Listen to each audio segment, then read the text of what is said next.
Hola, hola, ¿cómo están? Qué placer estar nuevamente con ustedes. La Razón Digital y el periódico Extra abren este espacio, usted ya lo conoce, Piedra, Papel y Tinta. Es nuestro espacio electoral, esta vez en un nuevo tiempo, en un nuevo momento de decisiones.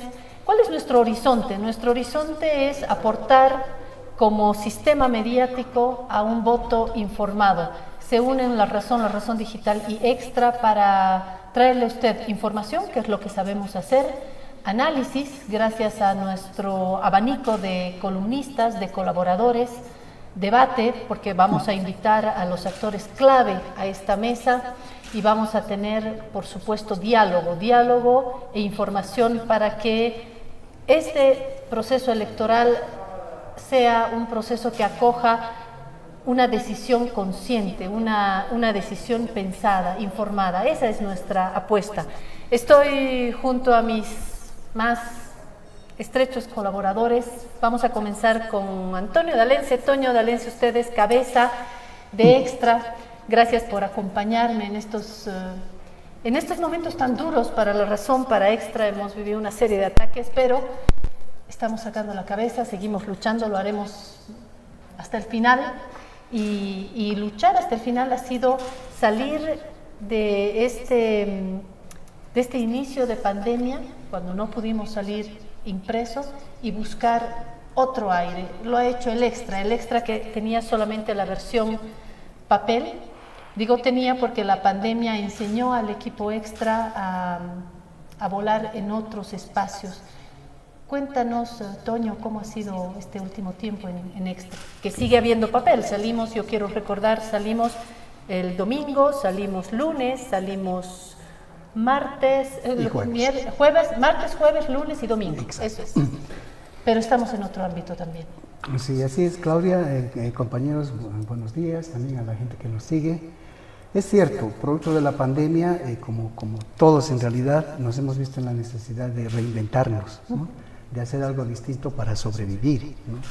Yo recuerdo bien el día en que tomamos aquí mismo la decisión de dejar de publicar los periódicos impresos, que fue un día fatal porque eso nunca nos había pasado, ni siquiera en momentos así de tanta convulsión en el país. Igual nosotros hemos llegado aquí al galpón para hacer los periódicos. La tomaron por nosotros porque no se podía circular, ¿no? Entonces, esto realmente ya fue otra cosa, ¿no? Claro. Estaba en juego la salud, estaba en juego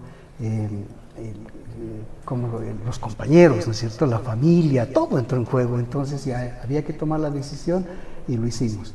Ese mismo día nos juntamos con los compañeros del Extra, todo el equipo, y bueno, dijimos, ¿y ahora nosotros qué hacemos? ¿No? Porque si no vamos a estar en la calle, que es el fuerte del Extra, ¿qué hacemos? ¿No es cierto? Entonces ese mismo día tomamos, yo creo, una valiente decisión de ingresar a las redes sociales, ¿no? Teníamos un Face que estaba por ahí más o menos ocupado, que lo teníamos para publicitar algunas cosas, qué sé yo, pero no le dábamos mucha importancia. Al final decidimos aprovechar ese recurso.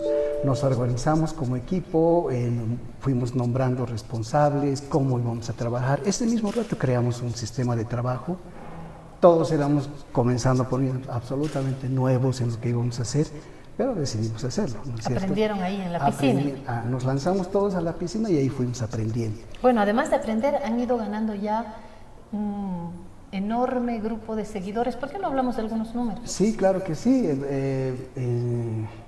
Ya estamos 6 meses con el periodiquito digital y tenemos más de 70,000 seguidores. 70,000 seguidores. 70,000 seguidores. Habiendo comenzado así, ¿no? De cero, ¿no? Lo que nos dicen los expertos, y como te digo, yo no lo soy, pero lo que nos dicen los expertos es que realmente es poco probable que una empresa que no haya tenido antes experiencias anteriores pueda conseguir esos resultados, ¿no?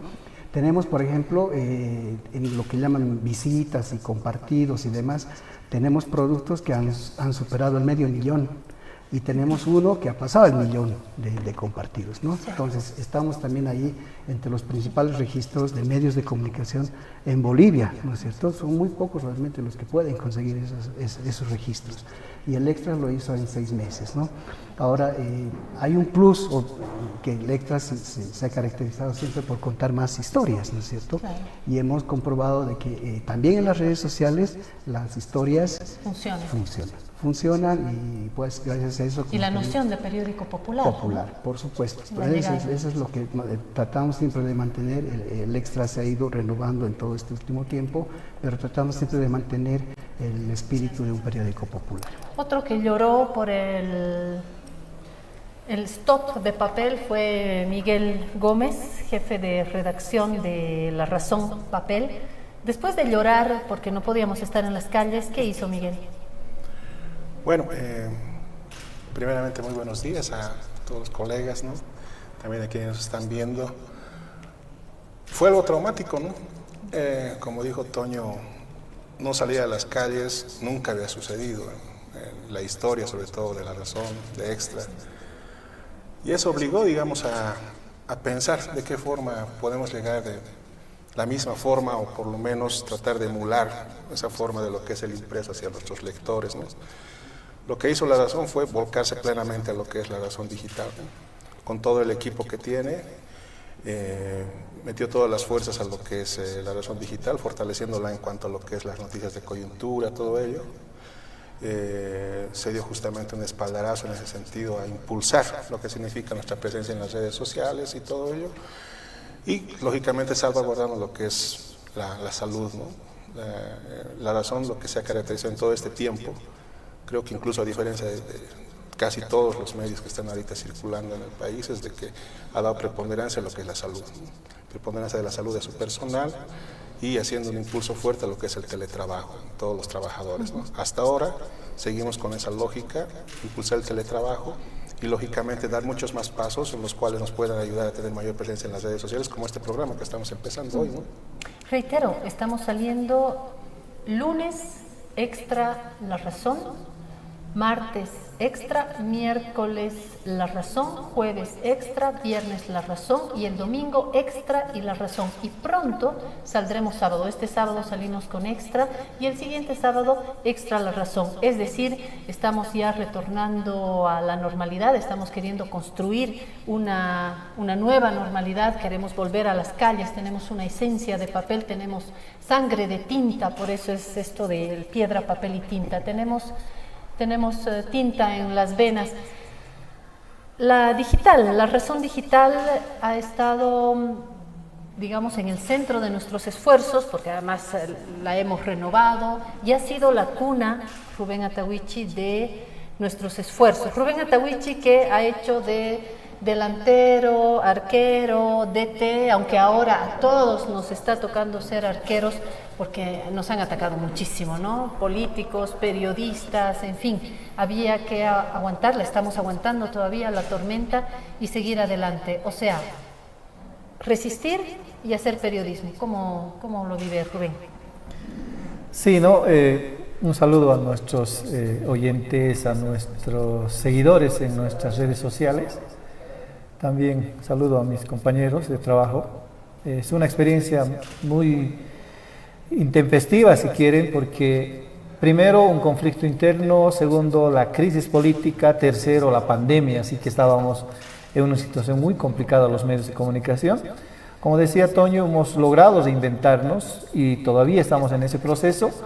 Creo que nos ha enseñado otra forma de trabajo. El teletrabajo no había sido tan experimentado antes, salvo para algunas reuniones que teníamos en las jefaturas por alguna ausencia, si quieren, ¿no? Para no hacer que un compañero esté ausente de una reunión. Por ejemplo, los llamamos por teléfono, amplificábamos el teléfono y así nos escuchábamos entre todos. Pero ahora nuestras reuniones han sido por Zoom, esa plataforma que también este año fue el boom de esa plataforma.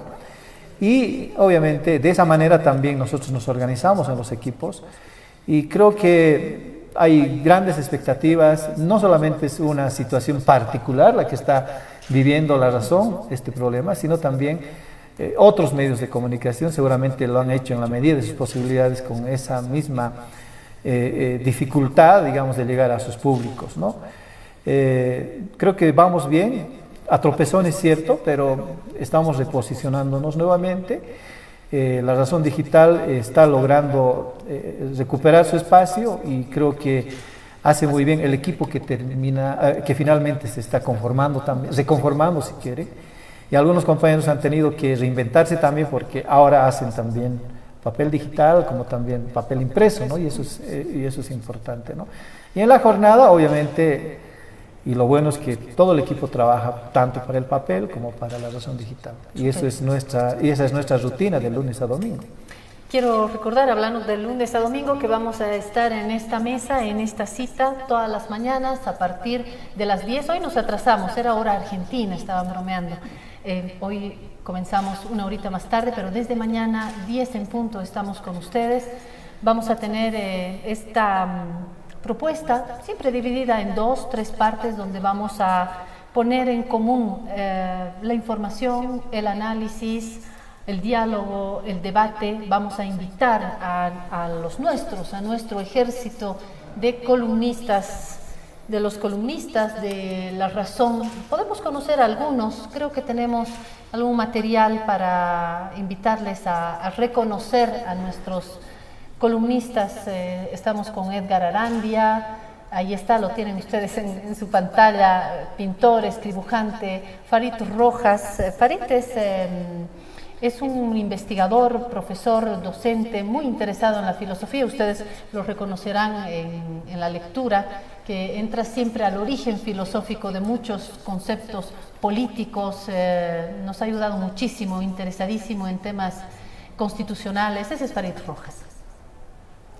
Vamos a un siguiente, Fernando Mayorga, nuestro columnista cochabambino, sociólogo. Yo diría que está entre los principales sociólogos en el país. Trabaja en Cochabamba, docente, investigador, es analista, es por supuesto columnista dominical en nuestras páginas, tanto en papel como en digital. Ahí está Fernando Mayorga. Vamos a un siguiente. Fernando Molina, que se ha sumado recientemente a nuestra lista de columnistas, periodista, ensayista, colaborador del País de Madrid, ha ganado el Rey de España, polémico. Ese es Fernando Molina, lo tenemos en nuestras listas, pero también en nuestras listas de especialistas en cine. Él tiene los Tigres, trabaja con los tres tristes tigres, haciendo una columna dedicada al cine. Ese es Fernando Molina. Horst Greve, Pilar es nuestro doctor de cabecera, le decimos. Horst Greve es doctor en economía, ha sido ministro de Trabajo y Minería, de Desarrollo, docente en varias universidades, director gerente del grupo Prisma, y reitero, es nuestro doctor de cabecera. Acudimos a él, nos duele algo y acudimos a él, y Horst Greve está también ayudándonos en concebir este programa, ¿no? Yo hablo de él con mucho cariño. Vamos al siguiente. Jorge Richter, nuevo también en nuestras filas. Él es politólogo, docente universitario, está en varios medios, tiene su propio canal, pero está colaborando con nosotros en su columna ahora dominical, está en El Animal Político. Es también una de las fuentes que nosotros consultamos para la lectura y para el análisis político. Jorge Richter. Vamos al siguiente. Lourdes Montero, también economista, logra un buen puente entre la economía y la sociedad. Lourdes Montero viene acá en calidad de Lourdes Montero. Ella trabaja en Oxfam, pero todas las lecturas que va a dar acá lo hace a título personal, columnista también y feminista. Es una de las guardianas de que las mujeres garanticemos nuestros derechos en el país y en el mundo. Esa es Lourdes Montero. Vamos a un siguiente. Lucía Sauma ha estado en el Piedra, Papel y Tinta co-conduciendo conmigo, seguramente podrá retornar en algún momento. Ella es periodista, militante de la vida y la igualdad de derechos, creo que es militante de La Razón y de Extra, también nos ha acompañado muchísimo tiempo, leal columnista, leal amiga, una de las periodistas clave, yo creo, en nuestro país. Vamos a una siguiente. Verónica Córdoba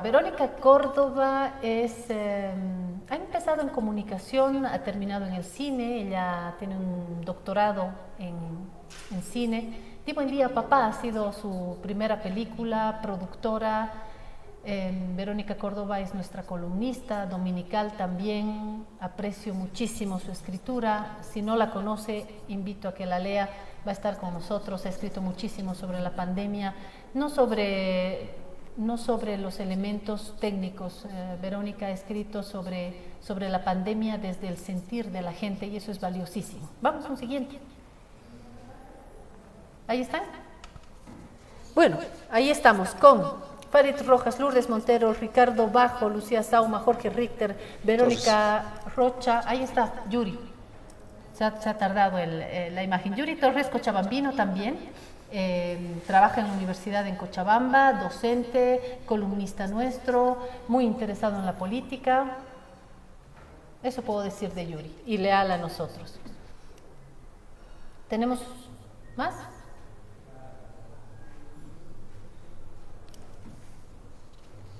Verónica Rocha, que va a estar con nosotros hoy en este programa.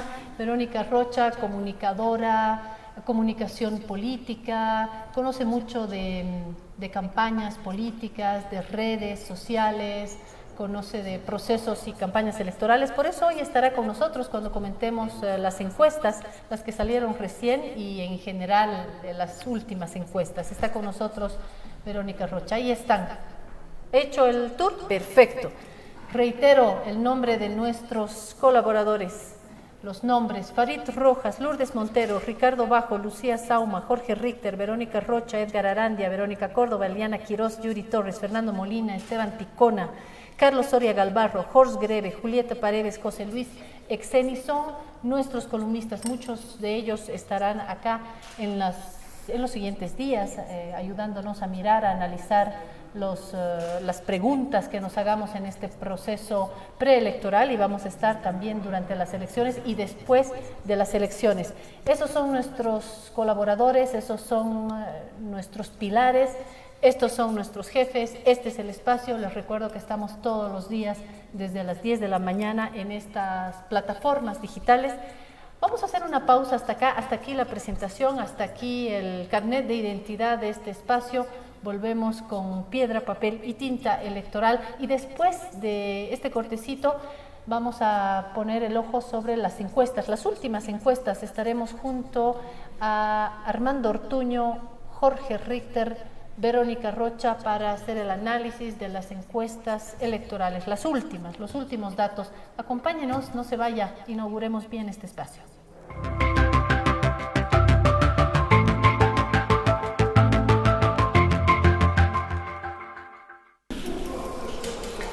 Vamos a este segundo bloque, vamos a comenzar hablando de las encuestas, porque ayer se han presentado los resultados de encuestas Moody y hay que tomar en cuenta los anteriores resultados también. Creo que es el tema del día. Hemos invitado a 3 de nuestros colaboradores. Le doy la bienvenida, contenta de verla nuevamente, Verónica Rocha, nuestra columnista súper puntual, súper leal a nosotros, lo agradezco. Usted es comunicadora, pero ha puesto los ojos en la política, en la comunicación política. Yo decía hace unos minutos cuando la presentaba que tiene mucho interés en procesos, campañas electorales, redes sociales, eso es lo suyo. De hecho, quienes la leemos y la seguimos, nos vamos enterando un poco de lo que se está debatiendo en estos ámbitos. Gracias por estar con nosotros, Verónica Rocha. Un placer tenerla acá en la montaña. Gracias, Claudia. Feliz de visitarlas, de verles de tiempo, de verlos sanos a todos. Y pues a continuar con piedra, papel y tinta. Así es, piedra, papel y tinta en su versión electoral. Pajarito nuevo entre nuestros columnistas, Jorge, que sirve muchísimo en las redes sociales. Usted es politólogo, está haciendo análisis político, es columnista nuestro, pero además colabora con nosotros en el Animal Político. Le encanta la política, le encanta el análisis. Gracias por estar aquí. En todo caso, Claudia, es para mí un lujo poder estar en La Razón, en este proyecto que inicia también el día de hoy el periódico, el grupo, con todos sus medios, y muy contento de poder colaborar, de poder aportar con algo de lo que es el análisis político, lo que está sucediendo en el país, y también agradecido por tener estos panelistas que nos acompañan y nos permiten estar con ellos. Armando Ortuño, que yo no sé hasta cuándo le voy a rogar para que sea columnista, creo que nos estrenamos ya, le ruego, creo que ya se estrena pronto como columnista, ya forma parte oficial, bueno, Armando ha trabajado con nosotros realmente en las entrañas del periódico La Razón Extra y La Razón Digital, pero ahora lo vamos a tener como columnista, como colaborador, gran amigo, economista de formación, investigador social, mucha experiencia en América Latina, en los procesos políticos, en los procesos electorales también. Qué gusto, Armando. Bueno, me honras, como siempre, Claudia, por la invitación. Muy contento de volver a la casa. Es nuestra casa. Más allá de las cosas de cómo va la vida, pero a mí siempre va a ser una de mis casas, de los lugares en los que he trabajado y en los que uno ha intentado hacer lo mejor posible, y agradecer la generosidad tuya y de todo el equipo de La Razón que siempre me han, y el Extra, debo decir, son los equipos que no me han recibido siempre bien y que me han acompañado durante un momento muy importante de mi vida. Agradecerles siempre eso, y aprovecho esta oportunidad, y también agradecerte la recepción en este nuevo inicio de aventura. En algún momento lo habíamos conversado, a mí realmente me complace mucho que ahora la casa esté renovándose con estos nuevos instrumentos, así que un buen momento, gracias, y siempre van a contar con mi colaboración para esto. Así es, trabajaremos hasta el final. Veneno que no mata, engorda. Bueno, a ver, tenemos las encuestas, se han presentado ayer, las vamos a analizar, no solamente estas. Primero las damas, después los demás. Verónica, ¿qué le dicen estos datos? ¿Hay alguna sorpresa en estos últimos datos? Sí, a ver, Claudia, quisiera comenzar con algo que he venido pensando desde anoche, un poco al ver la reacción en general que se ha podido medir en algunas redes sociales, que obviamente no representan una totalidad, pero dan alguna pauta de cómo la gente ha recibido estas encuestas que se han presentado anoche, y también un poco cómo se han manifestando ya algunos dirigentes políticos. Lo primero que me parece importante es señalar que, estando tan cerca nosotros ya del proceso electoral, creo que tenemos una responsabilidad muy importante como gente que hace opinión pública, como gente que trabaja y da insumos para que la gente construya su opinión pública de manera individual y colectiva, y creo que hay que tratar de matizar de la mejor manera todos los datos que se dan. Aún faltan varias encuestas, aún faltan un poco más de 15 días para que lleguemos a las elecciones. Hay que matizar, es que hay que tener cuidado con algunas cosas. Hay que tener cuidado con lo que se dice, con lo que se afirma. También creo que hay que tener cuidado con ser muy taxativos con algunas afirmaciones. Y dicho esto, me parece importante señalar que creo que lo que se ha visto ayer estaba dentro del marco de lo esperado. El ingrediente que se iba a medir de alguna manera novedosamente con la primera encuesta del día de ayer, que obviamente tendrá que ver si sigue este comportamiento en las demás encuestas, que más o menos tienen un mismo tiempo de muestreo, es el efecto Áñez, entre comillas. Esto quiere decir... Son 10 puntos. Así es. Yo creo que lo que esperaba la gente era ver dónde se había distribuido este voto. Creo que esa era la principal expectativa que se tenía de anoche.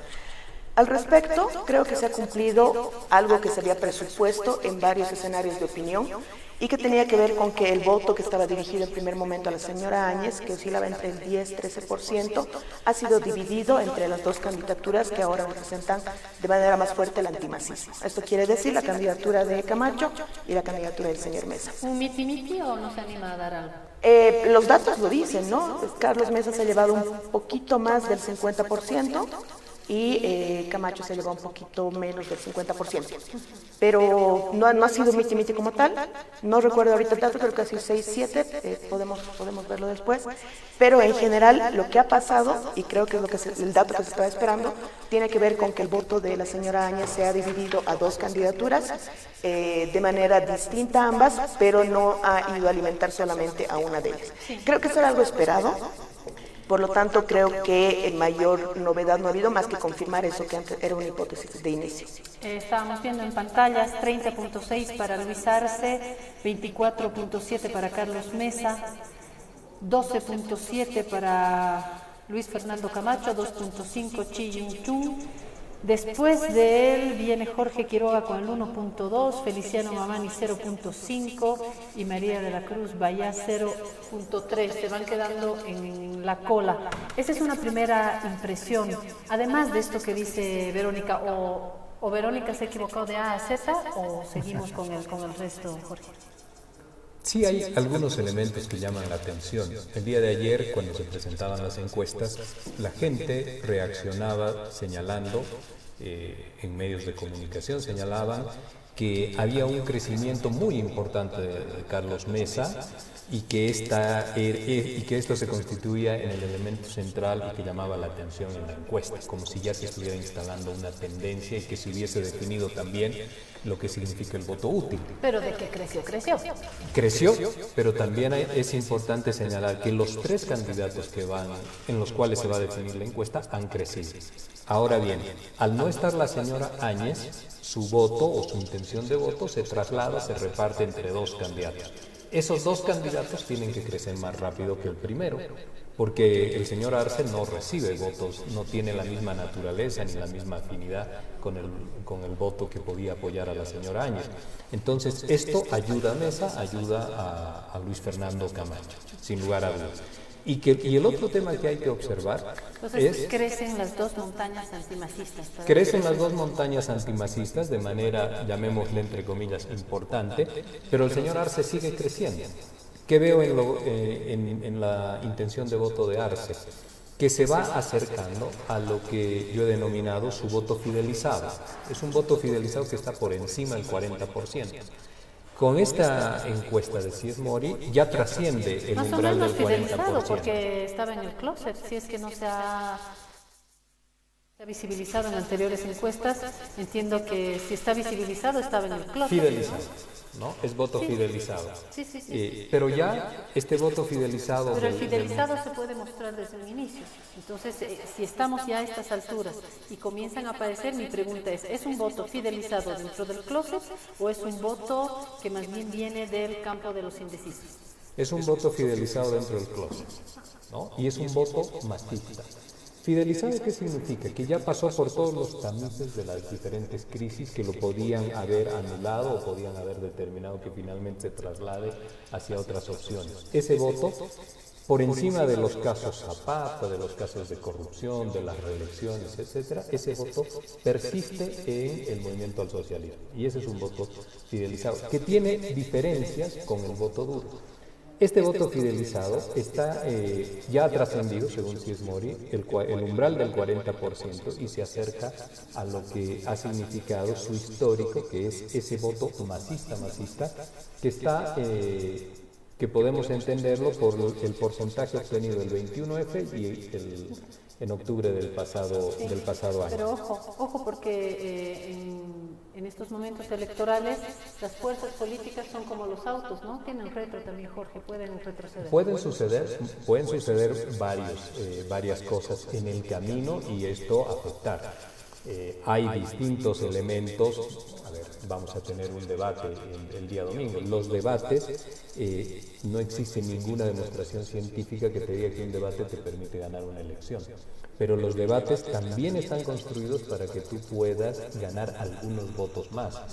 Entonces, elementos sí vamos a tener, pero es importante señalar que los tres han crecido, que el voto de la señora Áñez se va repartiendo de forma equitativa entre unos y otros en el bloque antimás. Y hay que observar lo que ha ocurrido en el departamento del Beni. Ahí la receptividad de votación o de intención de voto que recibe el señor Mesa es muy, muy alta.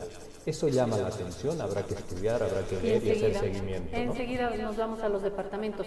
Armando, nos quedamos en los resultados globales. Hay un porcentaje importante de los indecisos. Ayer yo estaba pendiente de Unitel, Carlos Valverde decía, los indecisos están empezando a decidir y ya.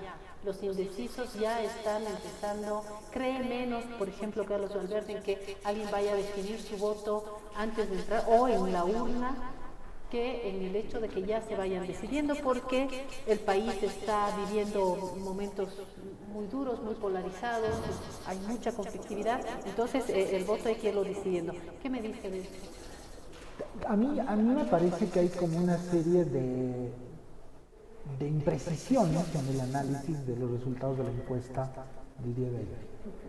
Digo porque dentro de estas grandes categorías, voto útil, movimiento, creo que no terminamos de leer los verdaderos datos.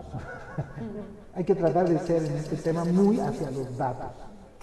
Y a ver, yo revisando los datos quiero agregar sobre lo que han dicho los colegas dos elementos que para mí son claros en la encuesta, estrictamente numéricos. No voy a empezar a suponer cosas. ¿Qué es? ¿Qué es lo que yo veo en los datos? Como efectivamente dijo Verónica, la gran pregunta de esta encuesta era cuál era el efecto que se producía por la retirada de una candidata que tenía alrededor del 10% de intención de voto hasta hace unas 3 semanas, lo que no es moco de pavo, ¿no es cierto? 10% es un porcentaje importante, proyectado 15%. Es un porcentaje importante. Pero la pregunta era dónde iban a ir esos votos o esa intención de votos, si iba a haber cambios en la composición. Lo obvio que todos esperábamos es que eso se iba a repartir en el bloque digamos, más afín ideológicamente a la posición de la señora Áñez. ¿Cuál es la foto que sale el día de hoy? Yo creo que hay dos tendencias, y ahí viene parte de tu pregunta. En ese sentido, Valverde está equivocado desde mi punto de vista. Porque, ¿qué es lo que nos muestra la foto entre la última encuesta de Ciesmore y la actual? Primer dato importante, se han movido alrededor de entre 17 y 18 puntos de intención de voto, se han repartido en este periodo, lo que no es poco. Sí, ha habido un cambio estructural en la repartición de preferencias políticas entre una encuesta y la otra en 3 semanas. No parece tan loco, porque el tema de Áñez, pero ha pasado un factor intermedio que no estábamos analizando. En ese 18%, 10 puntos de Áñez, alrededor de 3 puntos de los pequeños candidatos de derecha que también retroceden, y atención, 4 puntos de, entre comillas, indecisos, no sabe, no responde, que ahora sí responde. Y cuando vemos ya la proporción, vengo a mi conclusión, tú sientes dos tendencias. Áñez y los candidatos de derecha pequeños, que digamos ya retroceden, en conjunto son 13%. ¿Ya? A que no adivieran cuánto crecen Camacho y Mesa en conjunto, 13%. En una proporción más precisa, 57-43. 57% de ese 13% se van hacia Mesa, 43% se van hacia Camacho. Lo que quiere decir Armando es que los movimientos de Áñez y de los pequeños partidos que se están moviendo se han repartido ahí, y por lo tanto lo que está diciendo Armando es que los indecisos no se han terminado de mover tanto y que no es que la gente se esté decidiendo. Aún más, aritméticamente 4,5% de indecisos han, entre comillas, tomado decisiones. Lo que quiere decir Armando es que de una bolsa grande de indecisos, un 4% no es tan grande y que queda todavía una bolsa grande de indecisos y que hay mucho por decidir. Vengo a decir, pero el primer tema es el siguiente. El 4,5 que ya se movió y que es significativo en estas 4 semanas, ¿hacia quién va? Hacia el candidato de Áñez. Es decir, mi gran conclusión de los resultados, y es aritmética, no estoy suponiendo, es la siguiente. Ha habido 2 movimientos entre la encuesta última y la última encuesta de Ciesmore. Un primer movimiento que es una recomposición del voto dentro del bloque de centro-derecha, donde en realidad ese bloque no ha crecido, sino no ha agarrado ni un solo indeciso más. Lo único que ha hecho ha sido recomponerse. Es decir, pequeños los votos que iban hacia ADN, Tuto, Chi, se han repartido hacia los 2 candidatos que empiezan a polarizar en ese bloque, y obviamente los votos de Áñez también se han repartido en una proporción de 57-43, lo que indica que Camacho sigue captando también algo, no es que Mesa ha agarrado todo. Pero el siguiente dato importante es que lo otro que aparece en la encuesta es que algo así como 4%, casi 5% de votos indecisos también han tomado decisión, y esos son los que explican el crecimiento de básicas, casi aritméticos, casi perfectos. De Arce. Arce crece 4,5. ¿Le creemos Armando? Sí, ¿te puedo hacer una acotación ahí? Sí. Coincido con esa mirada, sí, porque en el país hay, yo voy un poco más de lo lo que circunda a lo aritmético, ¿no? En el país hay una campaña intensamente fuerte destinada a posicionar el voto útil. Y en realidad el voto útil es una concentración de voto en función de un interés, de una visión y de un partido político específico. Eso se llama, en el occidente del país es Carlos Mesa, en el oriente es Luis Fernando Camacho. Y ahí está, ahí han logrado captar votos de Áñez, de Chi, de Tuto Quiroga y de los otros. Y adicionalmente a lo que bien señala Armando, hay un 8.4% de voto no develado. Además, ¿no? El Esto oculto, es, ese ya es el que es el oculto. voto oculto, de gente que no quiere señalar por quién va a votar, que en algún sentido, sin querer hacer una extrapolación forzada, sí termina siendo un voto vergonzante. ¿Y por qué un voto vergonzante? Porque las condiciones que tenemos en el medio, en el país, después de estos 10 meses de presiones políticas, de persecución política, etcétera, de la lógica del Estado policial, te lleva a ser muy reservado cuando te encuestan en la calle ¿Está queriendo decir que ese voto te oculto llaman. es más bien masista? Ese voto, pero no digamos que va a ser un voto masista en 100%, pero sí puede ser un voto masista en un porcentaje de ese, que no deja de ser importante, 8.4%, y 13.3% de indecisos. Todavía tienes ahí 21.7%, más votos de los que tiene el señor Camacho. Eso significa una bolsa de votos muy, muy importante cuando miras que el primero está a 2.7 de poder con el voto válido, a 2.7 de poder lograr evitar la segunda vuelta, y el segundo, en este caso el señor Mesa, está a 7.77 de poder forzar la segunda vuelta. Es un bolsón tan grande que no podemos todavía señalar que uno está definitivamente asegurado, pero está muy cerca también. Y yo creo con Jorge en lo siguiente, por eso creo que es interesante ver los datos un poquito más con precisión. El mensaje que yo quiero decir es que el mensaje de voto útil tiene el potencial de recomponer, digamos, las intenciones de voto del grupo antimacista, ¿no es cierto? Pero no va a ser suficiente eso si además no crece su parte de mercado, es decir, ¿entiendes? Es decir, para ganar, para detener finalmente al MAS tienes que hacer dos cosas: recomponer, es decir, lograr que se polarice el voto de esos votos antimacistas en uno o dos candidatos, o en uno mejor, pero además tienes que crecer. Lo que nos muestra... Porque si se divide el riesgo es de... solamente repartes con tu mismo parte de mercado, ¿no es cierto? La misma torta, porciones más grandes para otros. Claro. Lo que ha pasado con esta encuesta. Y lo que nos está mostrando la encuesta es que la torta de ese bloque no ha crecido. Y paradójicamente la torta del otro bloque, que es el bloque de Arce, crece 4 puntos. Sí. Está ampliando, está creciendo la torta de Arce. Ahora, la pregunta en ese bloque será si le va a alcanzar para finalmente evitar la remontada. Y un dato más a lo de Jorge que me parece clave: la encuesta vuelve a mostrar, sin embargo, otro dato que es llamativo. Sigue habiendo 22% de personas que, incluso separando los blancos y nulos, que se supone que si te han dicho que son blancos y nulos, va a ser blanco y nulo, pero hay 22% en esta encuesta de Mori, la última, 22% que te dicen o no te responden o te dicen voto secreto. Solo para referencia, Claudia, en un momento similar en la elección del año pasado, más o menos 4 semanas antes de la elección del año pasado, el porcentaje de ese mismo, no sabe, no responde, y voto secreto era de 11% en las encuestas del año pasado. Hoy en día es 22%, casi el doble. Es decir, lo que te muestra otro dato fuerte, que es una llamada de atención, eso para ambos bloques. Es decir, que parecería que un segmento importante de la población boliviana no termina de convencerse de ninguno de los dos discursos. O por lo menos hasta ahora todavía tiene el dedo ahí. Son verdaderos indecisos. Verdaderos indecisos, porque eso ni siquiera es blanco y negro.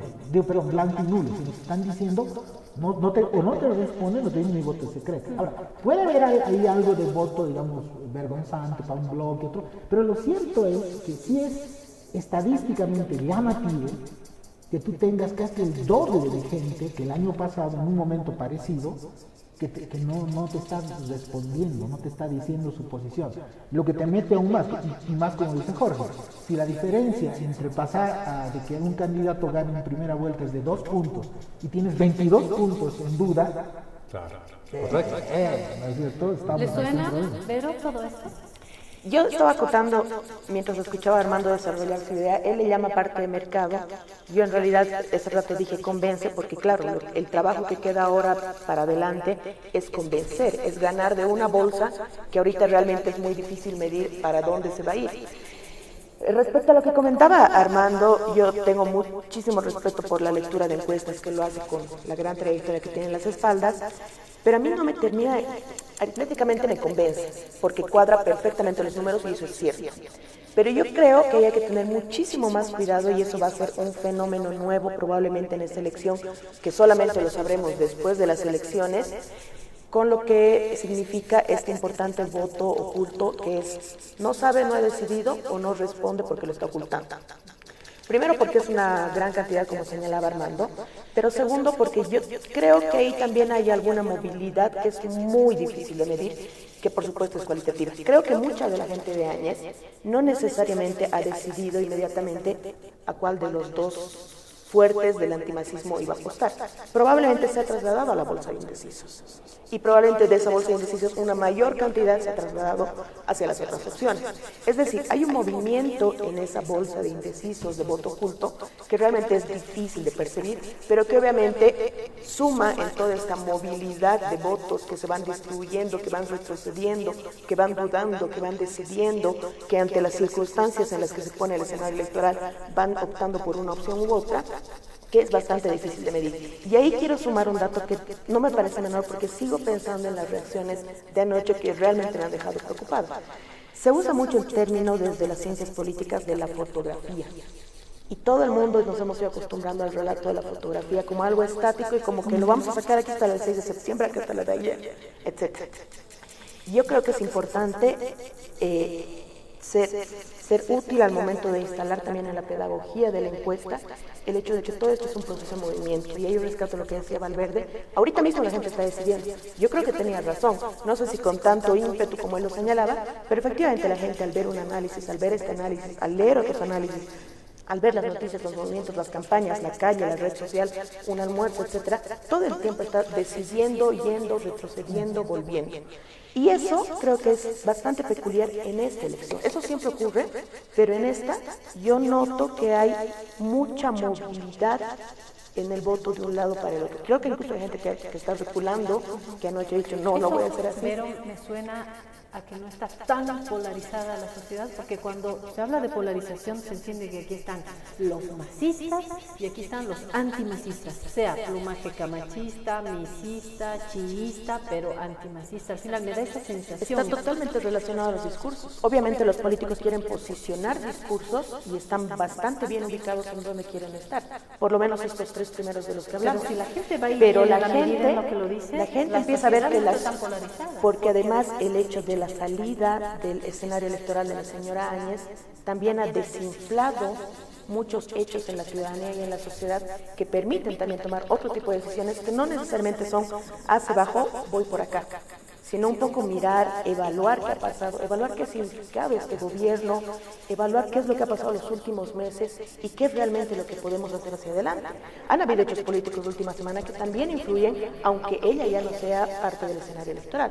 Entonces, lo que yo quiero sentar más allá de los números puros y duros, en general estoy de acuerdo, tengo esa observación sobre los no sabe, no responde, pero sobre todo me parece que es importante dejar sentado que hay muchísima movilidad en el voto que yo creo que tendría que irse acortando y clarificando de mejor manera hacia adelante, pero que creo que al día de hoy no estamos con toda la visión completa como para decir que efectivamente hay una fotografía, porque eso puede terminar siendo una jugada muy peligrosa en términos de opinión pública al momento de los resultados, si es que nuevamente vas a tener un escenario como el año pasado, en el que estás cabeza contra cabeza. Creo que hay que bajar un poco las expectativas, mirar con un poco más de calma y enfriar un poco más esto y seguir caminando en este largo camino. Realmente yo entiendo la fotografía más bien como la captura de un instante que ya se queda atrás respecto del siguiente instante. Por lo tanto, hay otra fotografía y otra fotografía que retrata eso, un instante,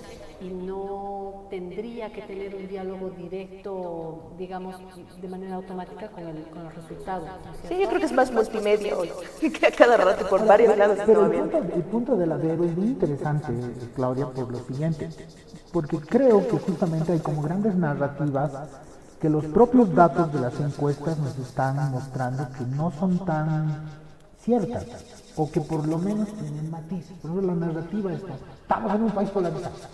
Bueno, es un país polarizado donde entre blancos, nulos, no sabes, votos secretos, el 30% del cuerpo electoral boliviano te está diciendo, no te está diciendo nada. Claro, o sea, no forma parte de, Sí, de la polarización. Claro, Entonces, no sé si no forma, pero por lo menos sabes que esa gente la está pensando, está dando vueltas, conversa. Sí, en una lógica de polarización dura, pues todos deberíamos estar ya medio alineados en un... Además, piensa que estamos después en un proceso electoral que es casi de 2 años, si tú consideras todo lo que ha pasado. Uno podría pensar que después de 2 años de andarnos combatiendo unos y otros, a esta altura todos deberíamos estar ya con nuestra armadura y listos para sacarnos el mugre. Sin embargo, casi un tercio del electorado sigue dando vueltas, sigue pensando, sigue fluyendo. Y entonces creo que es el primer dato. El segundo dato crítico, y en esta obsesión de la encuesta, que a mí también me parece sin embargo peligrosa, es otro tema. No estamos viendo otros datos de las encuestas que te vuelven a mostrar que están cambiando cosas claves en la gente. Por ejemplo, claro, nos obsesionamos en la intención de voto. En la última encuesta de Jurileo, nadie ha visto los datos que, por ejemplo, preguntan a la gente sobre su opinión sobre el actual gobierno. No se le ha hecho mucho ruido, pero ¿qué encuentra? Que alrededor del 60% de los bolivianos tienen una muy mala calificación del gobierno de la señora. por lo tanto, otra vez, son nuevos elementos que te van rompiendo esas visiones tan polarizantes. No te digo que esa gente, es decir, uno podría decir, la polarización ¿dónde está? Lo que te estoy diciendo es que la gente empieza a tener posiciones, puede ser, tal vez digamos... puede estar en el hecho de que me emocioné con Yanina Áñez, me ilusioné con este gobierno, pero con tal y tal, y el respirador y el otro respirador, me decepcioné, por lo tanto, pero antimacista de nacimiento. Eso puede querer decir. Lo que yo quiero decir es que nos vamos a una pausita, por favor, vamos a tomar un respiro y seguimos. ¿Qué les dejo pendiente? Esta mañana, hablando de las encuestas, yo les decía a mis colegas periodistas, bueno, si quieren en el primer bloque podemos hablar un poquito de las encuestas. Y uno de ellos dijo, me van a descubrir, decía en broma. ¿Qué quiero decir? Que el analista tiene su color también, eso les voy a preguntar enseguidita.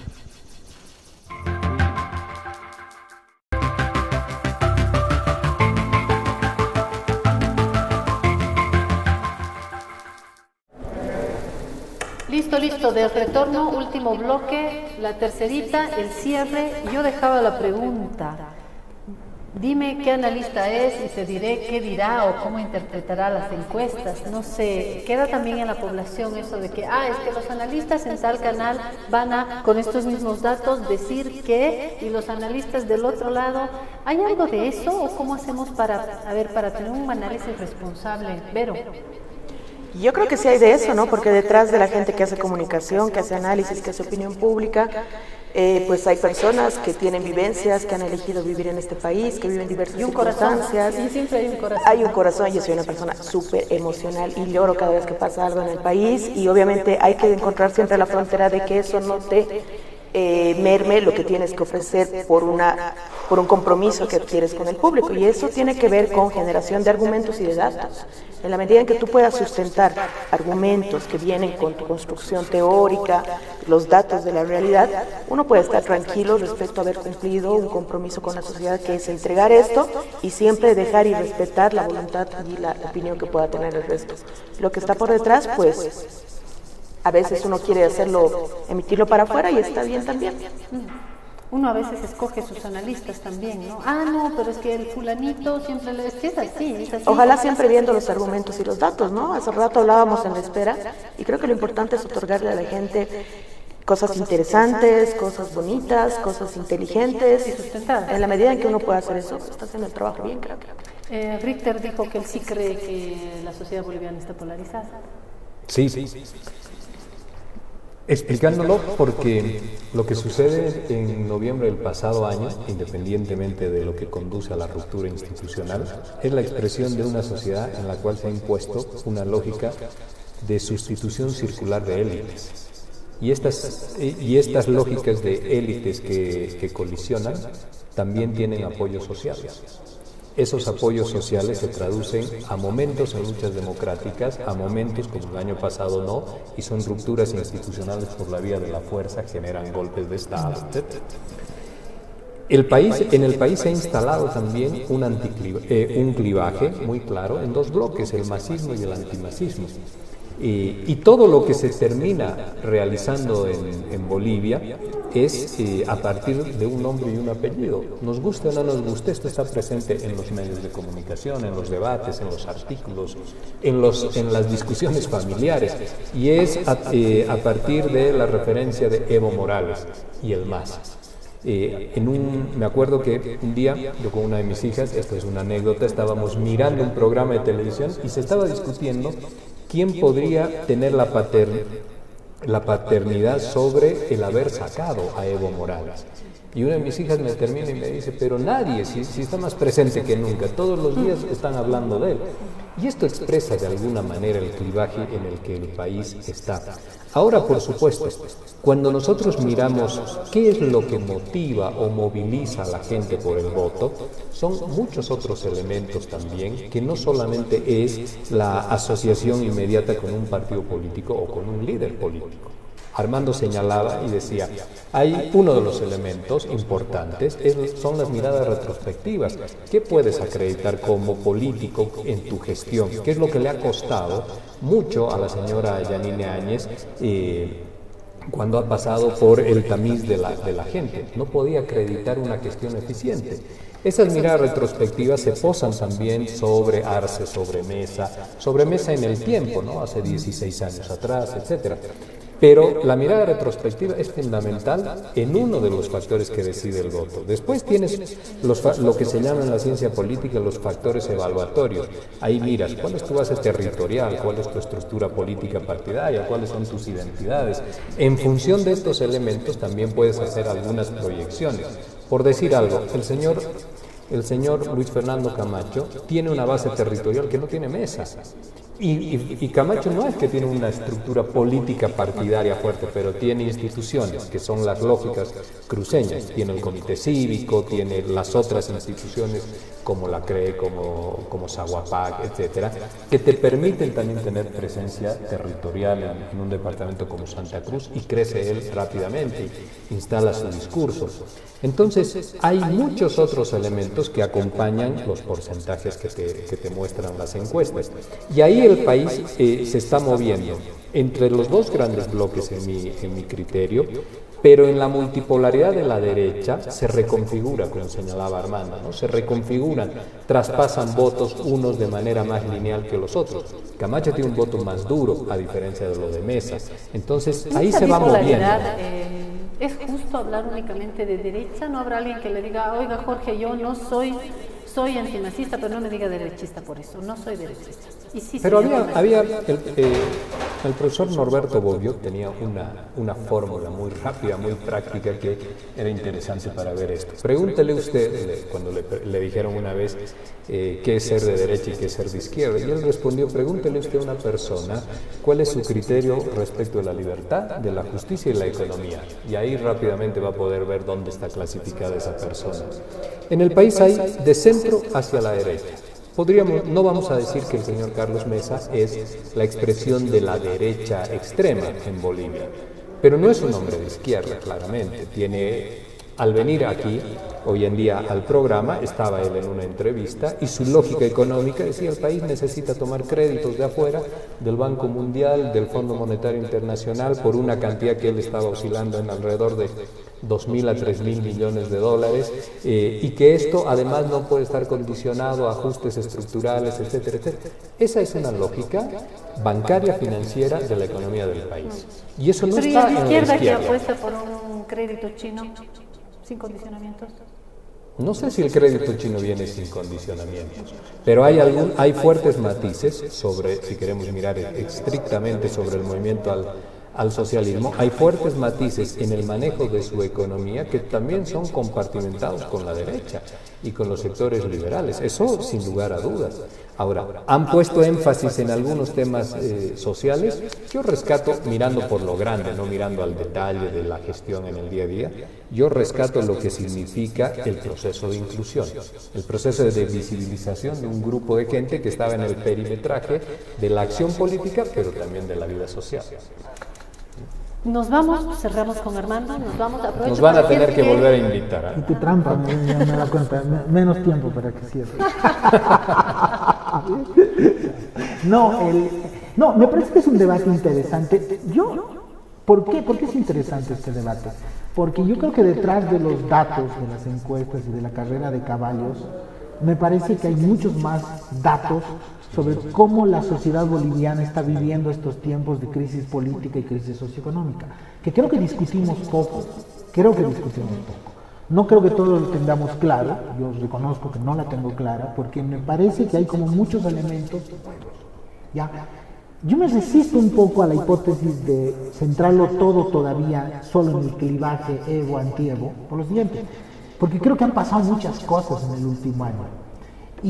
Es como querer pretender que la sociedad boliviana se ha quedado fija en octubre, noviembre del año pasado, y no han pasado muchas cosas que nos están afectando en nuestra emotividad, nuestra manera de ver el mundo de los últimos, del último año, ¿no es cierto? Pero no está despolarizado. Para nada. Sí, pero un poco mi hipótesis no es que hay un nuevo clivaje. Yo creo que los clivajes entre masismo y antimasismo van a seguir siendo determinantes de la política boliviana en los próximos 10 años, ya les aviso, eso la tenemos clara, y vamos a vivir casi como peronistas, antiperonistas, por mucho tiempo más, y van a ser elementos clave en la identidad política. Ahí solo déjame decir algo, sí, solo déjame decir algo, porque lo has mencionado. Si el señor Arce logra una votación similar a la del pasado año, no solo que desecha la teoría del fraude, instala en el país algo. Sin el señor Evo Morales, que todos decían, Morales es el más, vamos a pasar a hacer lo que acabas de decir, a tener una estructura similar a la que tiene el peronismo en la Argentina, donde sin el peronismo no se gobierna. Correcto. Y sin el peronismo no se entiende la política. Exacto. Y ahí sí podemos eso es interesantísimo. Puede ser motivo de todo un programa, querida Claudia, de pensar el segundo nacimiento del MAS, que puede ser toda una cosa nueva. Ahí también coincido. Bueno, pero quiero cerrar mi argumento en un sentido. Ciertamente esos dos bloques se están confirmando, creo que van a ser identidades políticas fuertes en toda la historia próxima del país. Vamos a tener que considerarlos. Pero atención. Como decía también Verónica, en la cabeza del elector entran otros elementos más, los temores frente a la crisis, las preocupaciones sobre mi futuro, etc. Y me parece que esos elementos se combinan con esta división, digamos, ideológica o política en el país. Y son al final elementos, dependiendo del contexto, tan potentes que te pueden definir esos márgenes, porque al final, aunque los bloques son 30, digamos 40, hay ese 20% oscilante que de todas maneras es el que hace al rey. Es ese 20 oscilante es el que hace al que va a gobernar el país finalmente en un sistema electoral como tenemos en el boliviano. 20% quiere decir que mucha agua está todavía. Y ese 20%, mi intuición, no es pura intuición, pero con algunos datos, es que ese 20% está muy influenciado ahora por el tema de la crisis. Bueno, plataforma digital, pero esto se parece a la televisión porque me están haciendo así que ya. Vamos, gracias. Verónica Rocha, Jorge Richter, Armando Ortuño, que estoy esperando su primera columna para la próxima semana. Síganos a las 10 aquí, vamos a tener este tipo de análisis, vamos a tener entrevistas, diálogo, información. Esta es la cita, estamos siempre trenzados con La Razón Papel, Extra Papel y La Razón Digital. Que tenga una bonita jornada.